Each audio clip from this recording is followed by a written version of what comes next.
Hello दोस्तों, मैं पीयूष जौहरी आपका अपने यूट्यूब चैनल पर बहुत बहुत स्वागत है। जैसा कि UP triple S C PET के आपको प्रैक्टिस सेट कराए जा रहे हैं, उसी श्रृंखला में एक नया प्रैक्टिस सेट आपके लिए लाया गया है जो एग्ज़ाम की दृष्टि को देखते हुए बहुत बहुत इम्पोर्टेंट है।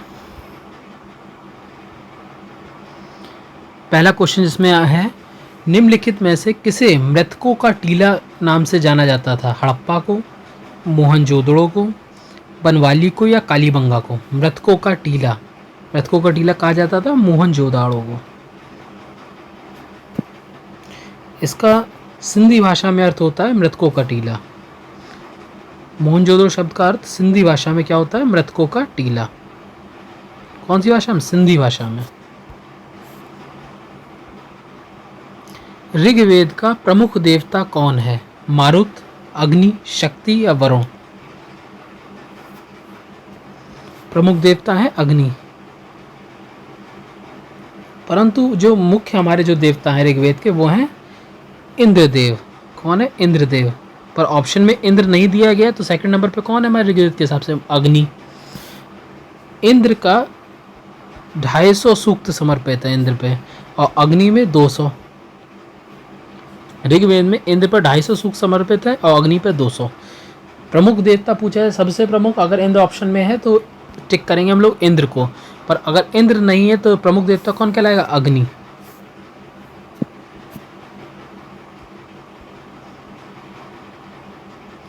महावीर स्वामी का जन्म हुआ था सारनाथ में, लुम्बिनी में, कुंडलग्राम या वैशाली में या नालंदा में? महावीर स्वामी का जन्म हुआ था कुंडग्राम वैशाली में। कब हुआ था? 599 ईसा पूर्व में, 1 में। ये किस धर्म के प्रवर्तक थे? ये जैन धर्म के प्रवर्तक थे। कौन से? जैन धर्म के। कौन से तीर्थकर हुए? ये 23वें तीर्थकर हुए। पहले तीर्थकर कौन थे? पहले तीर्थकर थे हमारे ऋषभदेव। कुछ चीज़ें क्वेश्चन से आपको तुरंत रिवाइज करनी पड़ेंगी। अगर आप रिवाइज नहीं कर रहे हैं तो आप सब भूलते चले जाएंगे। जैसे अगर जन्म पूछा है तो कौन से सन में हुआ, कहाँ हुआ? कुंडग्राम में, वैशाली में। कब हुआ? 599 ईसा पूर्व में। कौन से तीर्थकर थे? 23वें तीर्थकर थे। प्रथम तीर्थकर कौन थे? ऋषभदेव या आदिनाथ जिन्हें कहते हैं। और 24वें तीर्थकर हमारे कौन हुए हैं? 24वें तीर्थकर हमारे महावीर स्वामी हुए हैं। और सॉरी, 23 में नहीं, ये 24वें तीर्थकर हैं, गलत मैं बता गया आपको। 24वें तीर्थकर हमारे महावीर स्वामी हुए। 23वें तीर्थकर हमारे हैं पार्श्वनाथ। 23वें तीर्थकर कौन है हमारे? पार्श्वनाथ। देखिए फिर से बता रहा हूँ मैं, महावीर स्वामी का जन्म कहाँ हुआ? कुंडग्राम में, 599 ईसा पूर्व में। कौन से समय के या कौन से तीर्थकर कहलाए जाते हैं? 24वें तीर्थकर कहलाए जाते हैं। प्रथम तीर्थकर हमारे कौन? ऋषभदेव है। 23वें तीर्थकर कौन है? पार्श्वनाथ है। ठीक है, अब इसी से रिलेटेड होता है। ये तो हमारे जैन धर्म के हो गए। बौद्ध धर्म के हमारे प्रवर्तक कौन है? बौद्ध धर्म के गौतम बुद्ध। इनका जन्म कहाँ हुआ? कपिलवस्तु के निकट लुम्बिनी में। कुछ नहीं तो कम से कम जन्म तो याद ही रखिएगा, कपिलवस्तु के निकट लुम्बिनी में। महावीर स्वामी का कुंडग्राम वैशाली में, और महावीर स्वामी का कुंडग्राम वैशाली में, और गौतम बुद्ध का कपिलवस्तु के निकट लुम्बिनी में 563 में। ये 599 में। कुंडग्राम वैशाली और गौतम बुद्ध कुंडग्राम कपिलवस्तु के निकट लुम्बिनी में। दीवान ए खैरात नामक एक अलग विभाग की स्थापना किसने की? अकबर ने, मोहम्मद बिन तुगलक ने, फिरोज तुगलक ने, शेर शाह ने? दीवान ए खैरात विभाग की स्थापना करी है फिरोज तुगलक ने। आखिर ये दीवान ए खैरात विभाग जो था, इसको क्या कहते थे या इसका क्या अर्थ है? इसको है दान विभाग, दान डिपार्टमेंट। दीवान ए खैरात, इसका अर्थ क्या हुआ? दान विभाग। किसके समय में स्थापना करी गई थी? फिरोज शाह तुगलक के समय में। वह अंग्रेज जिसने सम्राट जहांगीर के दरबार में आकर भेंट किया। जो सर्वप्रथम जहांगीर के दरबार में आकर इसने भेंट करी थी, सर थॉमस रो, रॉल्टा बिथ, सर जॉन या सर जॉन शोर? कौन जहांगीर के दरबार के समय में आया था? Sir Thomas Roe.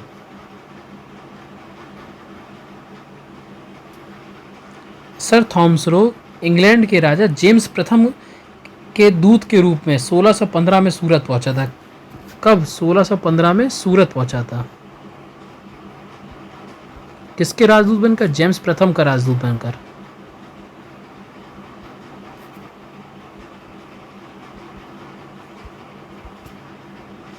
और 1616 में यह अजमेर में जहांगीर के दरबार में उपस्थित हुआ। 1615 में सूरत पहुंचा क्या बन के? जेम्स प्रथम का राजदूत बनकर के जेम्स प्रथम का राजदूत था ही ये। और 1616 में अजमेर में जहांगीर के दरबार में शामिल हुआ।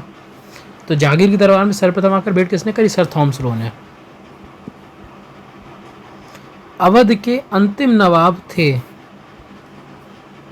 मोस्ट इंपॉर्टेंट क्वेश्चन है। अवध के अंतिम नवाब थे वाजिद अली शाह। डलहौजी का कुशासन का आरोप लगाकर अवध को ब्रिटिश साम्राज्य में शामिल कर लिया गया था। अवध को जो था ब्रिटिश किसके? डलहौजी के कुशासन का आरोप लगाकर अवध को शामिल कर लिया गया था। उस समय अवध का नवाब था वाजिद अली शाह और यही अंतिम नवाब हुआ अवध का। मेरे शरीर पर पड़ी एक एक लाठी का चोट ब्रिटिश साम्राज्य के ताबूत पर एक एक कील सिद्ध होगी। ये किस नेता ने कहा था कि मेरे शरीर पर एक एक लाठी जो पड़ रही है ये अंग्रेजों के ताबूत की एक एक कील सिद्ध होगी? ये कहा था बीजी तिलक ने, लाला लाजपत राय ने, बिपिन चंद्र पाल ने, अरविंद घोष ने। ये कहा था लाला लाजपत राय ने। जब लाहौर में साइमन कमीशन विरोध का जुलूस निकाला जा रहा था तो पुलिस ने लाठी चार्ज करके लाला लाजपत राय को गंभीर रूप से घायल कर दिया था। तब उसके पश्चात इन्होंने कहा था कि मेरे शरीर पर पड़ी एक एक लाठी ब्रिटिश साम्राज्य के ताबूत की एक एक कील सिद्ध होगी। ये कहा था लाला लाजपत राय ने। स्वतंत्रता प्राप्ति के समय भारतीय राष्ट्रीय कांग्रेस का अध्यक्ष कौन था जब स्वतंत्रता प्राप्ति के समय? जवाहरलाल नेहरू, सरदार वल्लभ भाई पटेल, पट्टाभी सीतारमैया, जेवी कृपलानी। जब हमारा देश आज़ाद हुआ 1947 में तब उसके कांग्रेस के अध्यक्ष थे जेवी कृपलानी।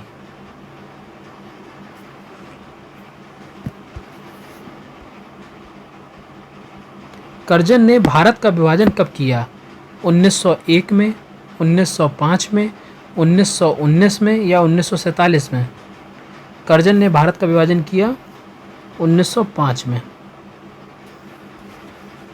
लॉर्ड कर्जन ने 20 जुलाई 1905 किसको? 20 जुलाई 1905 को बंगाल के विभाजन के निर्णय की घोषणा की, जिसके परिणाम स्वरूप 20 जुलाई को घोषणा कर दी थी 7 अगस्त 1905 को कलकत्ता के टाउन हॉल में स्वदेशी आंदोलन की घोषणा की गई।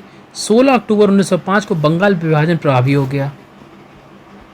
3 डेट हैं, एक आपकी 7 जुलाई, दूसरा 7 अगस्त, तीसरी है 16 अक्टूबर, जिस दिन पूर्णतः प्रभावी रूप से बंगाल विभाजन प्रभावी हो गया था। इस दिन को 16 अक्टूबर 1905 को बंगाल का शोक दिवस भी कहा जाता है। कर्जन ने भारत का विभाजन कब किया? सन पूछा जाए तो 1905, और अगर डेट पूछी जाए तो 20 जुलाई को प्रस्ताव लाया गया था और 16 अक्टूबर को पूरी तरह से पारित कर दिया गया था, यानी कि उस पर अमल होने चालू हो गया था। इस दिन को बंगाल का शोक भी कहा जाता है। और रविन्द्रनाथ टैगोर ने इस दिन को राखी दिवस, बंगाल का राखी दिवस भी कहा है, ताकि लोगों में हतोत्साहिता ना हो। तो कर्जन ने भारत का विभाजन कब किया? 1905 में। इसी दिन को बंगाल का शोक दिवस भी कहते हैं, 16 अक्टूबर 1905 को। पाक जल संधि भारत को किस देश से अलग करती है? पाकिस्तान, बांग्लादेश, इंडोनेशिया या श्रीलंका? पाक जल संधि श्रीलंका को भारत देश से अलग करती है। पाक को पाल्क कहते हैं, अगर इंग्लिश में कभी दे तो कंफ्यूज मत होइएगा, PALK, पाक स्ट्रीट, जो भारत और श्रीलंका को अलग अलग करती है। भारत का जो तमिलनाडु राज्य और श्रीलंका के मध्य स्थित है, यह बंगाल की खाड़ी को मन्नार की खाड़ी जोड़ती है। बंगाल की खाड़ी को किससे जोड़ती है? मन्नार की खाड़ी से। और ये कहाँ है? भारत के तमिलनाडु से श्रीलंका को के मध्य स्थित है। पाक स्टेट कौन सी है? भारत के तमिलनाडु और श्रीलंका के मध्य स्थित है। ये बंगाल की खाड़ी से मन्नार की खाड़ी को जोड़ती है। किस देश से अलग करती है? श्रीलंका से।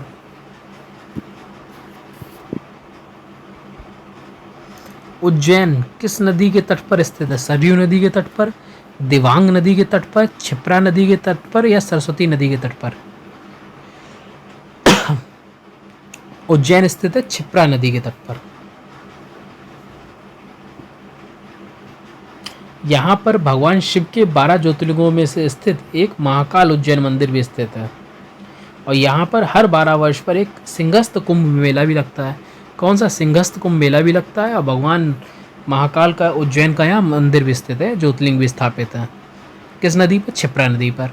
अब जो करंट में जो अयोध्या का जो चल रहा है, तो पूछा जा सकता है कि अयोध्या किस नदी के किनारे स्थित है? सरयू नदी के किनारे। लेकिन उज्जैन किस नदी के किनारे स्थित है? क्षिप्रा नदी के किनारे।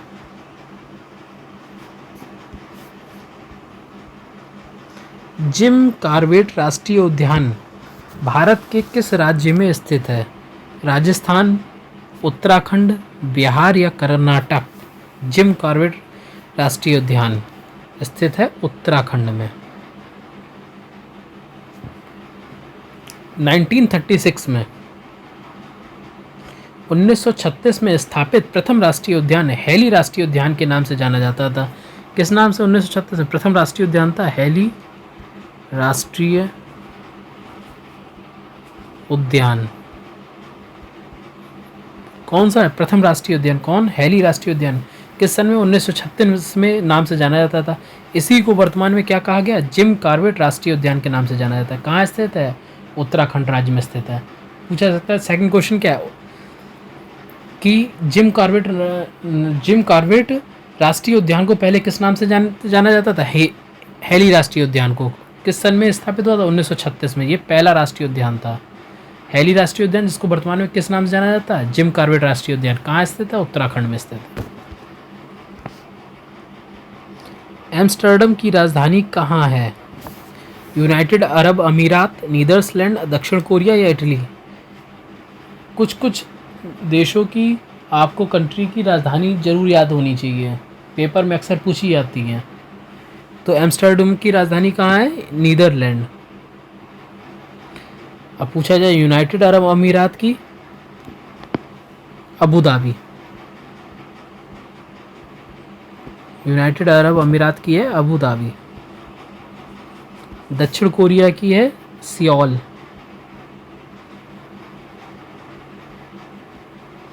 इटली की है रोम। और एम्स्टर्डम की राजधानी है नीदरलैंड। देखो, एम्स्टर्डम की राजधानी नीदरलैंड, यूनाइटेड अरब अमीरात की राजधानी अबू धाबी, दक्षिण कोरिया की सियोल, इटली की रोम। इटली की राजधानी रोम, दक्षिण कोरिया की सियोल, यूनाइटेड अरब अमीरात की अबू धाबी, एम्स्टर्डम की नीदरलैंड।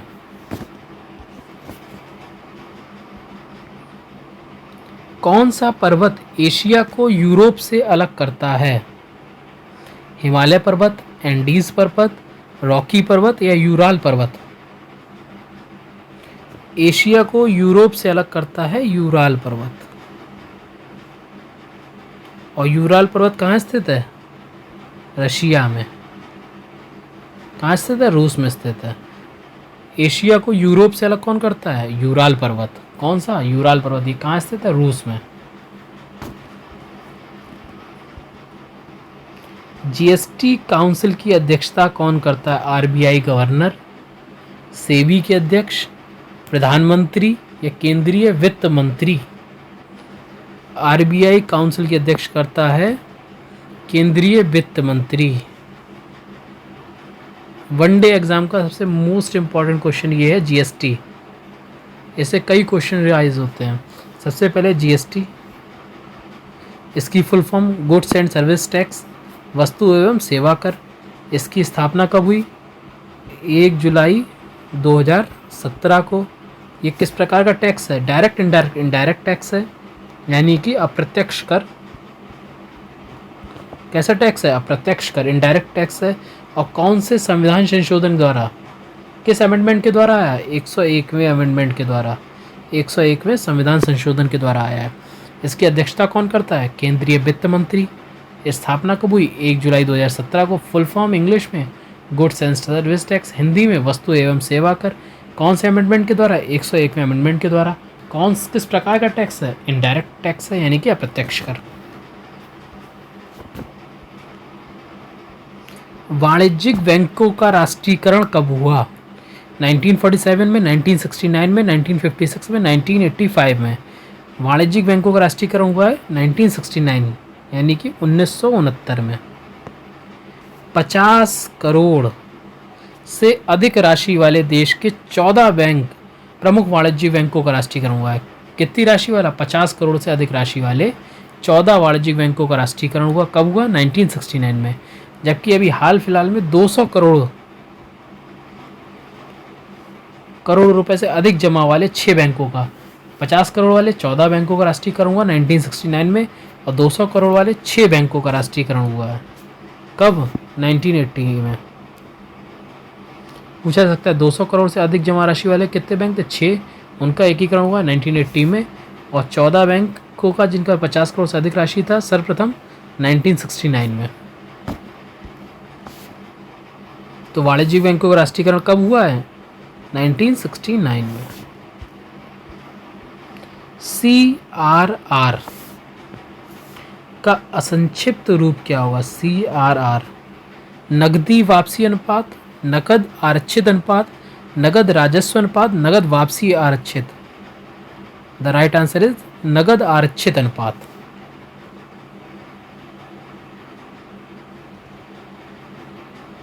कैश रिजर्व रेशियो क्या होगा?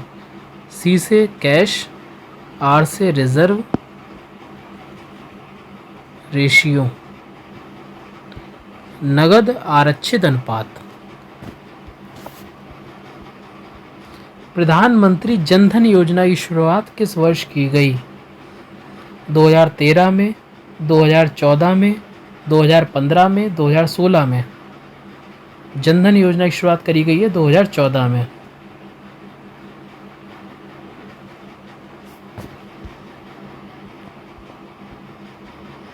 आर्थिक कार्यों के क्षेत्रक मुख्यतः कितने भागों में हुए हैं? 1, 3, 2 या 4? ये मुख्यतः हुए 3 भागों में। प्राथमिक भाग, द्वितीयक भाग, तृतीयक भाग। और सबसे ज़्यादा अर्थव्यवस्था में किस भाग की हिस्सेदारी अधिक है? तृतीयक विभाग की। कितने भाग हुए हैं? 3 भाग, प्राथमिक, द्वितीयक, तृतीयक। और सबसे ज़्यादा अगर हिस्सेदारी पूछी जाएगी वो तृतीयक विभाग की है।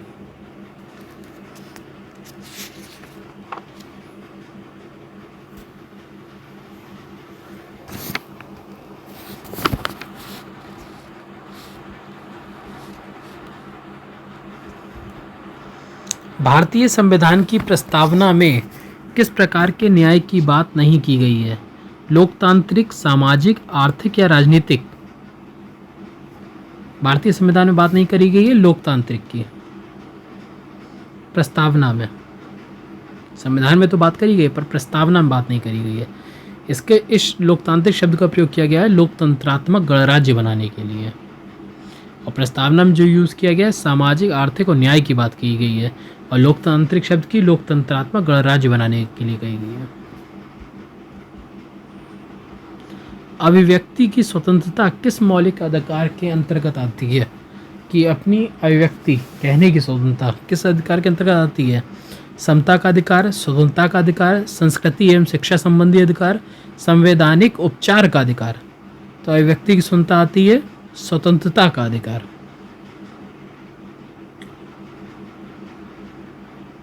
जैसे कहते हैं वाक स्वतंत्रता, यानी कि बोलने की स्वतंत्रता एवं अभिव्यक्ति की स्वतंत्रता।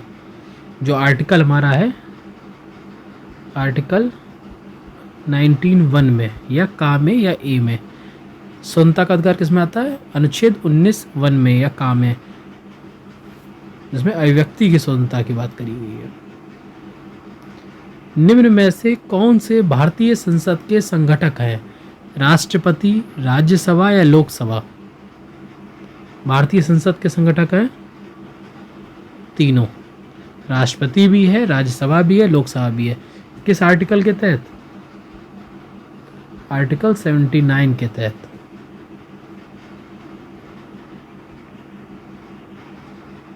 भारत में उच्च न्यायालय की मुख्य न्यायाधीश बनने वाली पहली महिला कौन थी? उच्च न्यायालय की मुख्य न्यायाधीश बनने वाली पहली महिला थी रूमा पाल, फातिमा बेबी, लीला सेठ या सैदा ताहिरा? जो मुख्य न्यायाधीश बनने वाली थी उच्च न्यायालय की वो थी लीला सेठ।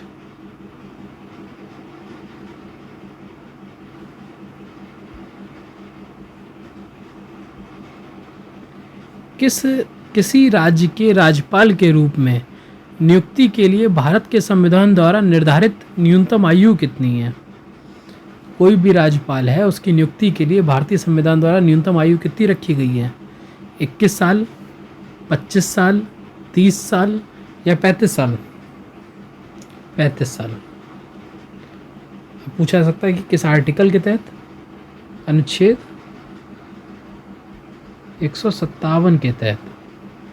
राज्यपाल नियुक्त होने का पात्र तभी होगा, कोई भी राज्यपाल होगा वो कब नियुक्त होने की पात्रता धारण करेगा? जब वह भारत का नागरिक हो, उसकी सिटीजनशिप इंडियन हो और वह 35 वर्ष की आयु पूर्ण कर चुका हो। किस अनुच्छेद के तहत? अनुच्छेद 157 के तहत। जब किसी वस्तु को दो समानांतर समतल दर्पणों के बीच रखा जाता है, कोई वस्तु है उसको दो समानांतर समतल दर्पणों के बीच रखा जाता है, तो बने हुए प्रतिबिंबों की संख्या कितनी होगी? 1, 2, 4 या अनंत? तो प्रतिबिंबों की संख्या होगी अनंत।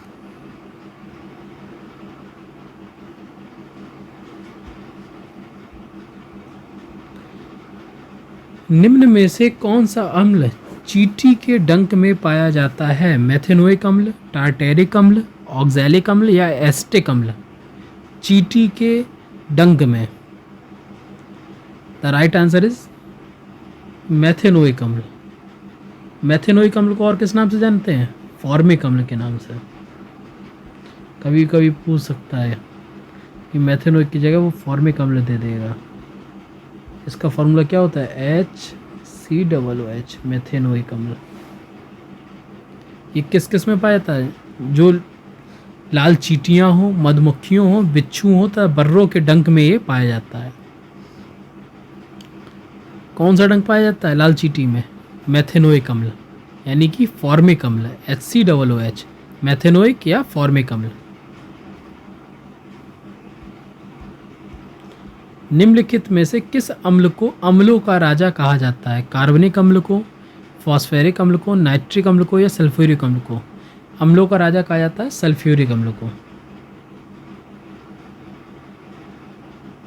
जिसका हमारा फॉर्मूला है H2SO4। अम्लों का राजा किसे कहा जाता है? सल्फ्यूरिक अम्ल को। कवकों के अध्ययन को कहा जाता है? विज्ञान की जिस शाखा के अंतर्गत कवकों का अध्ययन किया जाता है उसको क्या कहा जाएगा? साइटोलॉजी, माइकोलॉजी, माइकोलॉजी या न्यूरोलॉजी? कवकों का अध्ययन जिसमें किया जाता है उसको कहेंगे माइकोलॉजी। अब बात आती है साइटोलॉजी। साइटोलॉजी का अध्ययन किसमें किया जाता है? साइटोलॉजी का अध्ययन किया जाता है कोशिकाओं का अध्ययन।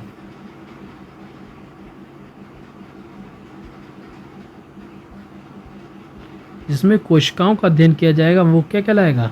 साइटोलॉजी। मायोलॉजी वो कहलाएगा जहाँ मांसपेशियों का अध्ययन किया जाए।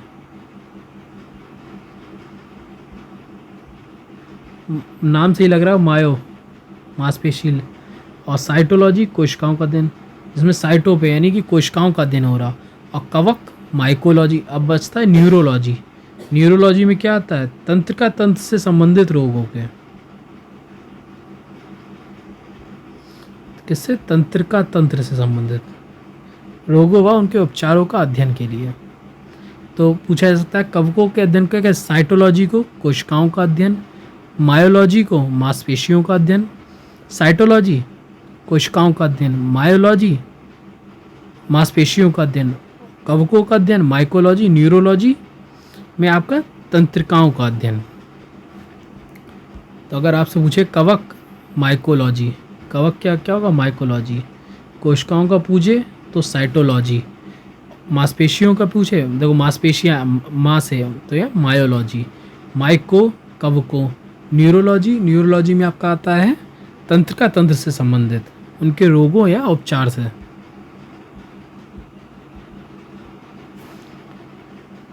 आज का हमारा लास्ट क्वेश्चन, निम्नलिखित में से कौन सा जल में घुलने वाला विटामिन है? Vitamin A, vitamin C, vitamin K या विटामिन डी? जो जल में घुलनशील होता है वो विटामिन है हमारा विटामिन सी। अब पूछा जाए इसके अतिरिक्त विटामिन बी और सी। बी और सी 2 विटामिन ऐसे हैं जो जल में घुलनशील हैं, बाकी ए डी ई के ये किस में घुलनशील है? वसा में। अगर फैट में पूछा जाए, वसा में पूछा जाए तो आपके कौन कौन से होंगे? ए डी ई और के। वसा में घुलनशील विटामिन होंगे ए डी ई के, और जल में घुलनशील कौन से होंगे? विटामिन बी और सी। तो हमारे इससे कितने क्वेश्चन बनते? 2 क्वेश्चन बने, यानी कि कौन सा पहला क्वेश्चन, जल में घुलनशील विटामिन विटामिन बी और विटामिन सी, वसा में घुलनशील vitamin vitamin A, vitamin D, vitamin E, vitamin के। ये हमारा लास्ट क्वेश्चन था। अगर आपको हमारा समझ में आया हो पूरा पढ़ाने का तरीका, या कुछ भी आपको डाउट हो या कुछ नया जानने की इच्छुक हो, तो आप कमेंट बॉक्स में लिखकर बता सकते हैं कि या जो भी आपको समस्या हो या किसी भी क्वेश्चन का आपको आंसर जानना हो। अगर आपको पसंद आया हो तो प्लीज़ लाइक कीजिए, शेयर कीजिए, कमेंट कीजिए and subscribe my channel target learn 98।